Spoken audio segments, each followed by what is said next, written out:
අයිබෝවන් අන්තරායකර ඖෂධ පාලක ජාතික මණ්ඩලය යටතේ මත්ද්‍රව්‍ය නිවාරණය ප්‍රතිකාර හා පුනරුත්ථාපන නිලධාරිනිය ලෙස වැලිපිටිය ප්‍රාදේශීය ලේකම් කාර්යාලයේ සේවය කරන මම මදුෂි සමරනායක. අපගේ ප්‍රධාන අරමුණ වන්නේ මත්ද්‍රව්‍යයෙන් තොර සුරක්ෂිත හා සෞඛ්‍ය සම්පන්න ප්‍රජාවක් ගොඩනැගීම.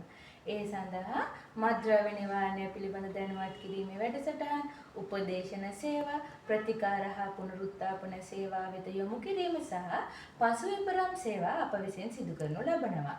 ඔබ හෝ ඔබේ පවුලේ සමාජිකයෙක් මත්ද්‍රව්‍ය සම්බන්ධ යම්කිසි ගැටලුවකට මුහුණ දෙන්නේ නම් ඒ පිළිබඳව උපදෙස් සහ සහාය ලබා දීමට වැලිපිටිය ප්‍රාදේශීය ලේකම් කාර්යාලයට එන්න. ඒ සඳහා සතිය දින 5ෙම ඔබට සේවය ලබා දීමට මා සූදානම්ව සිටිනවා. ඔබ ලබා දෙන සියලුම තොරතුරු වල රහස්‍යභාවය ආරක්ෂා කිරීම අපේ වගකීමක්. ඉතින් මත්ද්‍රව්‍ය නිවාරණය පිළිබඳ වැඩිපුර තොරතුරු හෝ හදිසි සහාය ලබා ගැනීමට 1927 කියන ශනික දුරකථන ඇමතුම් අංකයට ඔබට ඇමතුමක් ලබා දීමටත් හැකියාව තියෙනවා.